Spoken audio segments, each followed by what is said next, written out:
Welcome back to the Malted Man Cave. David Bruns is back in action, in it to win it. In it to win it. So I have a couple of whiskeys that before Dave had come onto the show, that I had kind of enjoyed, drank, and only have like this much left, so I don't have enough to share with him for him to get the notes and then review it. So I've been going solo a couple times. Doesn't mean I don't love you. That's a way of saying that we have children. And he can't always come either. And yeah, we can't always get together, so. But tonight we were able to. Thank you, Hallie, his beautiful wife, let him out after we put the kids down. So we thank you very much, Hallie. Thank you. And Lindsay. Thank you to Lindsay. Yes. The whiskey wife. Did you know that? I don't know if you watched the last video where she photobombed me. No. Yeah, she photobombed me. She sounded like this witch hack, like, I'm Bocephus in the background. And alright, I wouldn't even been upset if she photobombed me. If she did something funny that our viewers were like, that's funny. Like, she just watched like a random show, and there's like these two like single women, one's going through a divorce, and like they have this hat. They have this hat. A trucker hat that has like a mullet in the background, and so like that was like their thing as kids. Like she'd wear it like, I'm Bocephus. Like she's this hillbilly. And so for whatever reason, I think she watched that and she decides to come down and shout, I'm Bocephus. I'm like, nobody knows. I don't even know what you're talking about. And I was like, I That's don't the like beauty of it. So Lindsay, I get it. anyways, I don't know how I got on that. It doesn't matter. Anyways, I digress. Let's get into the whiskey of the night. Tonight, we're going to be doing Hazelburn 12, which many of you know is one of the three types of brands from Springbank, my favorite distillery.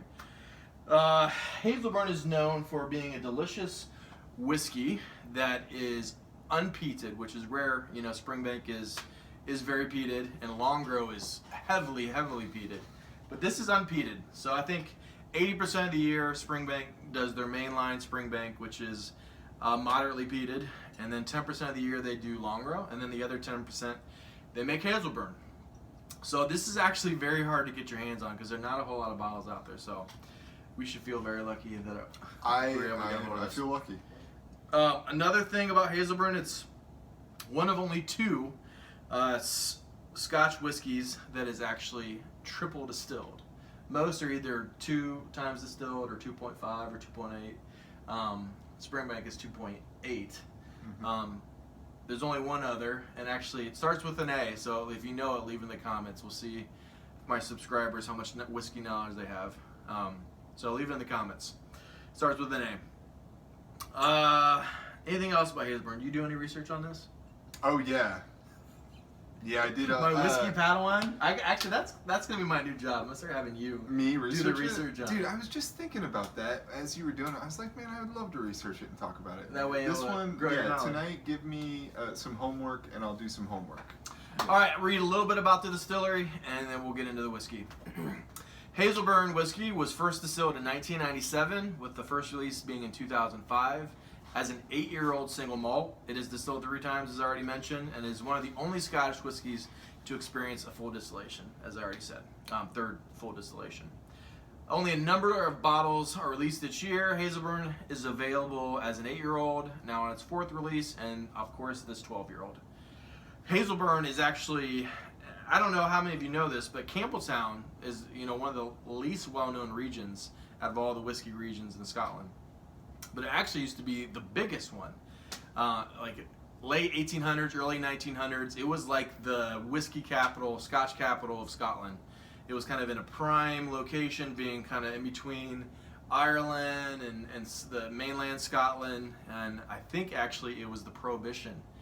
Kind of worldwide demand kind of waned. There just wasn't as much interest. And then Prohibition hit, and so all these distilleries just couldn't keep up with, there was no demand. So they slowly boarded up.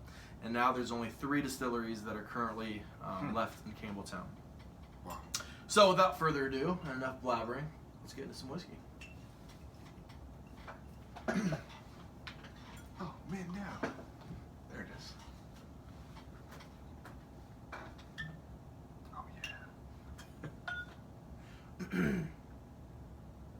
What was it that we had before this one that you had already reviewed? Springbank. Oh, The Springbank 12 cast strength. Ooh. Yeah. Daddy like. I wet his whistle on it. Daddy liked. I should have had you do this first and then that, 'cause now Yeah, it was this is not confusing. Gonna, It as was- good as this is, it doesn't compete.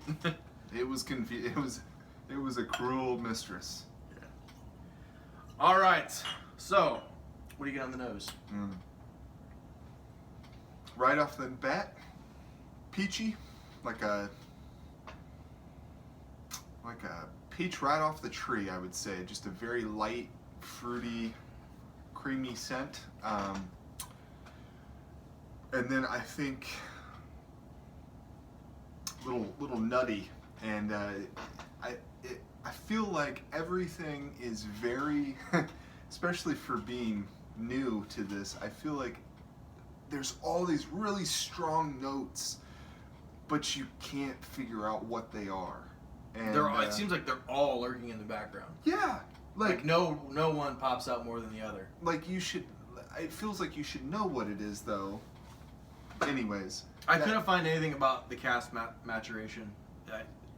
I looked everywhere. I think it's well accepted that there's definitely sherry influence, Yeah. but I don't know if there's bourbon. Ralphie seems to think that there's like rum and like wine cask and some. I don't know if he was kidding or if he really meant that. But yeah. But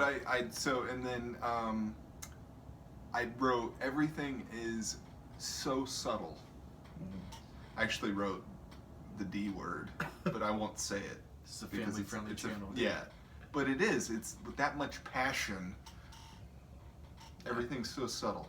So I get, like I get with many Springbanks, that oily, like buttery biscuits on the nose, and I actually get on the palate too. I get a creamy lemon and orange, kind of with a little bit of pepper spice, like sprinkled on top. I like the And one thing that sprinkle. I swear, we've only had one Yeah. glass before this. Apparently, we're lightweights as dads. I know this sounds weird.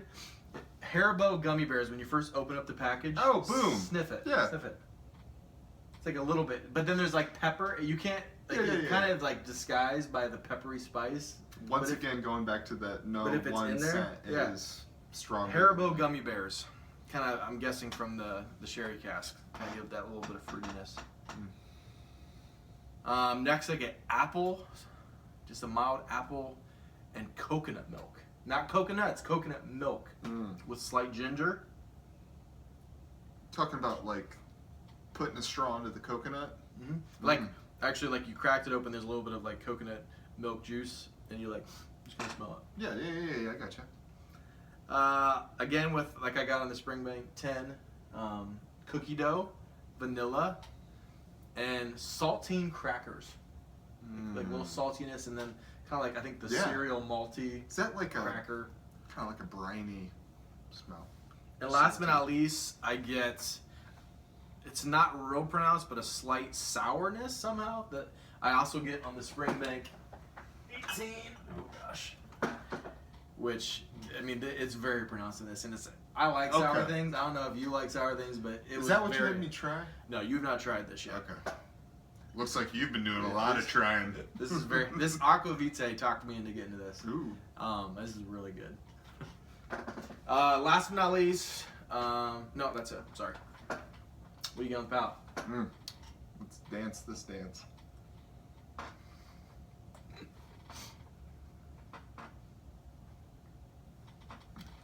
David told me that he hadn't like really eaten any supper, so like the No, we had- two whiskey glasses he had, he's like, I feel it a little bit, man. So we both I got home early. We were all hungry. We threw some steaks on the grill, had a salad. It was delicious. Hallie picked up some fillets, bacon wrapped. Wow. Yeah, and I treated them nice on the grill. Anyways, that was at 4:30. And it is what time now? It is now 10:30. So yeah. Anyways, Get some chips, man. You got any chips, man? eat some chips. Okay, so on the palate, right off the bat, I was thinking, man, my wife and I have this favorite Mexican restaurant that is right around the corner from us, and it is delicious. And with it, we like to have Negra Modelo with a lime in it. and I think Keith explained that it was the maltiness of that I was probably tasting combined with a lime or a like a lemon citrusy, a citrus note, and then finally that cliche, oh, this tastes like coffee, oh, it's transitioning into chocolate. I feel like coffee and chocolate is one of those overplayed themes, but it's definitely prevalent in this, and I don't know, is that a good thing that I feel that way, that coffee and pairing coffee and chocolate, is that overplayed? In how old is it? How long has they? You mean getting those notes? Like, is that? How long have they been making this whiskey? What do you mean? Like, how old is it? Like the first bottle, the first. 1997. 1997. Yeah. Okay. So it's rather young. Okay.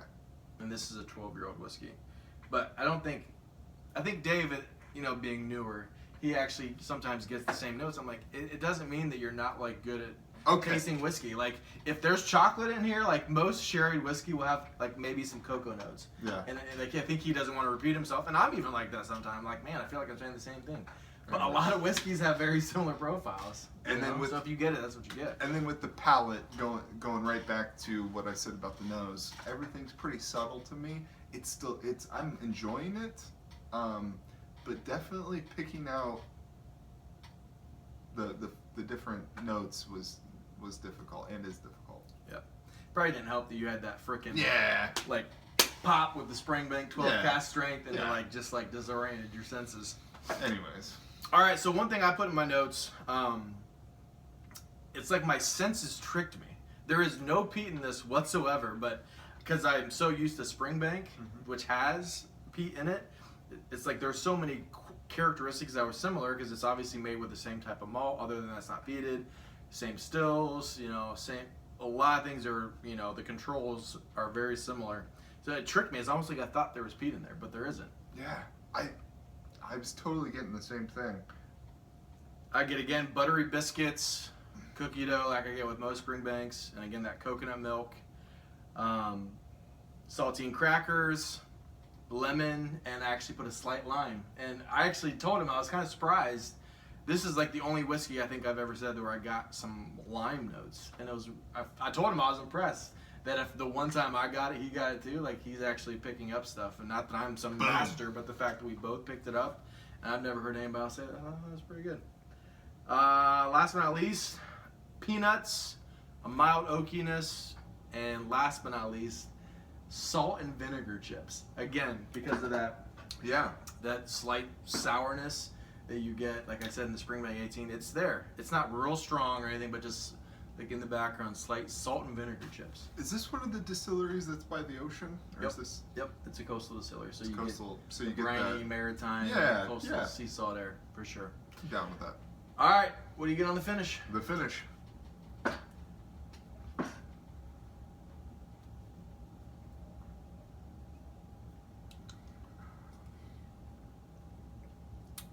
Very long. To me, I feel like it sticks around. It's not quite as long as the Springbank 12. Cast Sorry, cast screen. And but to me, it was very. It kind of had a similar finish to its peated brother. To me, kind of earthy, woody, very warm, and very similar notes to kind of the nose and the palate. Fruity, and kind of all those subtle. Once again, it finishes how it came. It very, very subtle in its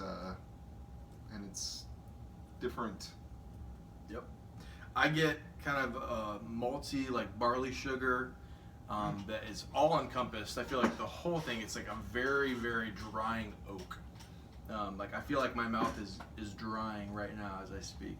It's very oaked, which is a good thing. I think if it was more than this, it would start getting too oaked. But I think it's like the perfect balance where it's really good drying oak.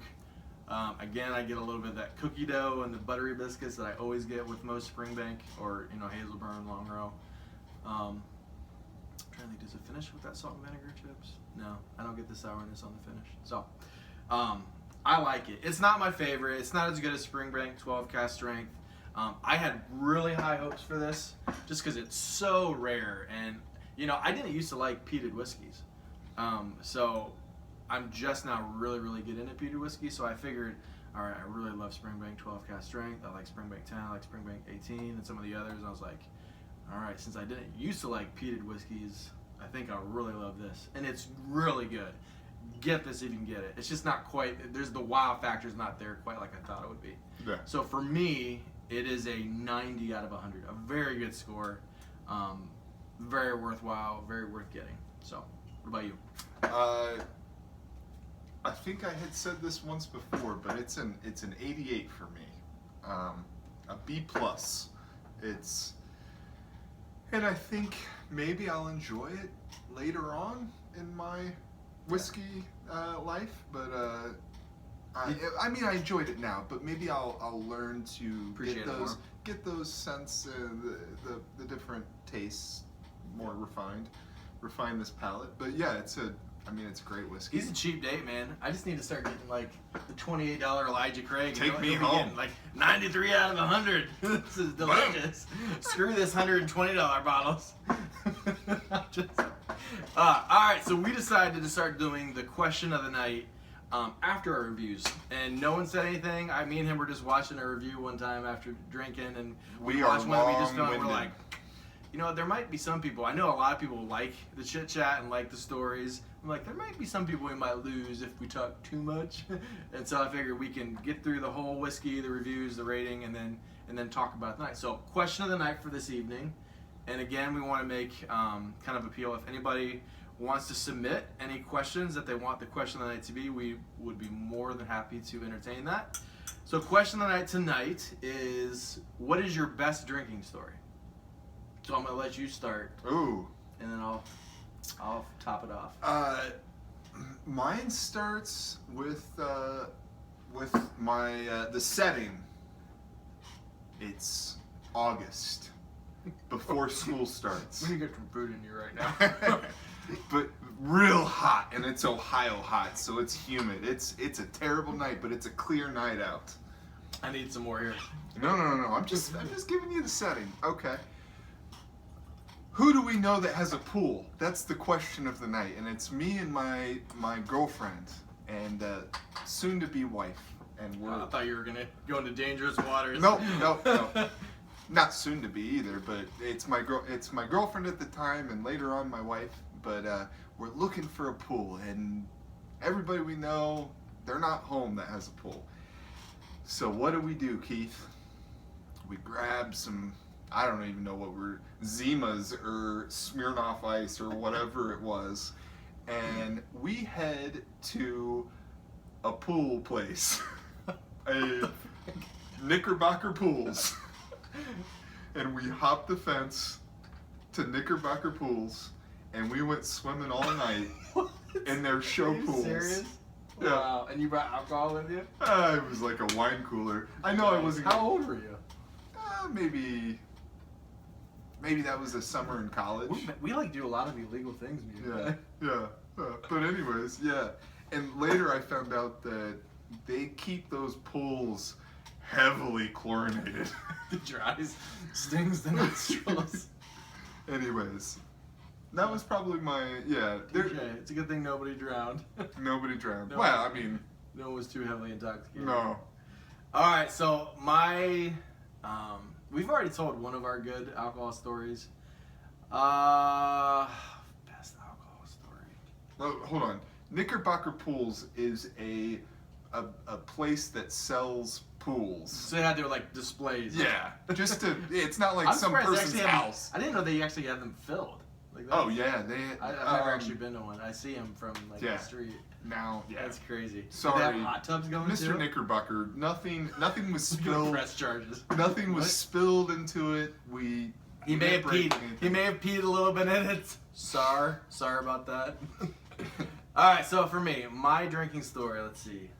Oh gosh, I totally forgot. Like when we first started, I had it. Well, all right. So one of our best friends, we used to call ourselves the Trinity. We were that close. His name is Emmanuel Dolph. And you better be subscribed to this channel, or I will find you, Emmanuel. he got married, and so we planned the bachelor party. And so I was at the time I was in college, and in the summers I worked at not like a livery. It was a kind of like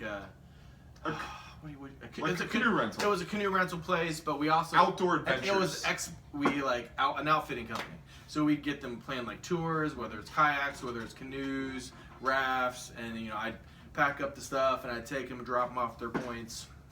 And so I talked to my boss. He's like, yeah, they had like campgrounds, and they had like we could go swimming, we could go canoeing, go cabrewing. And all I remember of that night, because it's been a while ago now. I mean, what was that? How many years ago would that have been? Oh man, 10.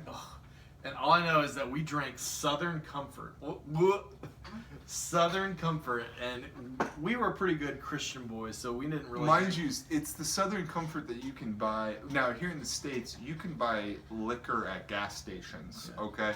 But not in Ohio though. Ohio is not Ohio. More strict. And some places can only sell 40 proof. And it was Southern Comfort 40 proof. So we were having to drink so much Southern Comfort. And it was like so sweet. Oh, yeah. Oh. Like sickly sweet Southern Comfort. So anyways, not that I'm advocating getting drunk, but we've done it a couple It's not many times in my life. And so we celebrated the bachelor party. We weren't going into it intending to get drunk. No. We were just having fun as somehow we ended up dancing around a fire and then ended up skinny dipping in the river. and wading in the water. I remember it was like Emmanuel, like I think he was like drowning. He's a doctor now. He's a doctor now, yeah. Think twice before you go to a doctor and have them operate on your back. Laid in the water. So that's all I remember. It wasn't like anything crazy happened. Like we slept after that, hung out. I think we talked about God for a large portion of that. So night. all I remember is we drank Southern Comfort, almost threw up because it was so sickly sweet, and then we slept on roots. We decided to get naked and get in the river. Oh man. Yeah. So. Cheers. Malted Man Cave. Oh, and give us some, like you said before, if you have any questions that you want us to answer. Yeah. Let us don't know. involve any homoerotic nights with heterosexual men that are and all me married doing now. this motion.